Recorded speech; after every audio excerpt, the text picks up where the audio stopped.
ثاقب نثار صاحب کی ایک ججمنٹ ہے جس سے پتہ چلا کہ سپریم کورٹ کے فیصلے کے باوجود فون ٹیپنگ ہو رہی ہے. یہ سجاد علی شاہ نے 19 سال پہلے 1995 کے پہلے انہوں نے کیس یہ شروع کیا تھا سجاد علی شاہ نے, اور یہ ٹیک اپ کیا ثاقب نثار صاحب نے 2015 میں.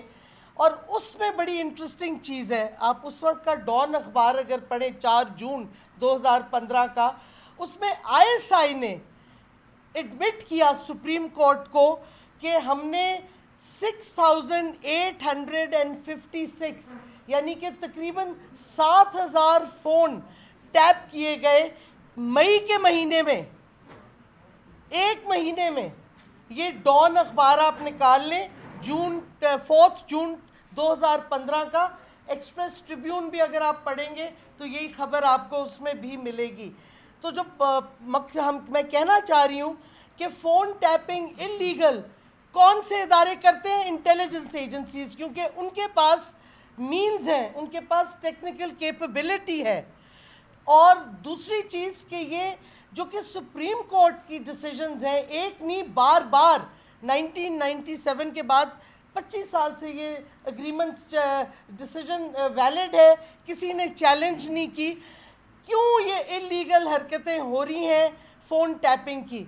اور جہاں تک عمران خان کے فون کا تعلق ہے, جو ان کے گھر پہ سیکیور لائن تھی اس کو ٹیپ کیا گیا. اب سپریم کورٹ کو سو موٹو ایکشن لینا چاہیے کہ کون سی ایجنسیز ہیں جو یہ انلیگل حرکت کر رہی ہیں اور سپریم کورٹ کے آرڈر کو وائلیٹ کر رہی ہیں. یہ تو سپریم کورٹ کا کنٹیمپٹ آف سپریم کورٹ ہے. اور دوسری بات یہ, ایک اور چیز میں بتاؤں, انصار عباسی صاحب نے کل اپنے ولاگ یا کسی چیز میں غالباً کہا ہے کہ ایک اور آڈیو آئے گی, وہ بھی ایک سیکیور لائن پہ اس وقت کے پرائم منسٹر عمران خان کی اس وقت کے پرنسپل سیکرٹری اعظم خان کے ساتھ. اگر یہ پبلک ہوتی ہے, نہ صرف یہ وائلیشن ہے سپریم کورٹ کا آرڈر کا, آئین کے آرٹیکل 14 کا, یہ آفیشل سیکرٹس ایکٹ کی بھی وائلیشن ہے. کیونکہ جو کانورسیشن ہوتی ہے حکومت کے ایشوز, حکومتی ایشوز پہ پرائم منسٹر اور اس کے پرنسپل سیکرٹری کے درمیان, یہ آفیشل سیکرٹس ایکٹ کے تحت ہوتی ہیں. تو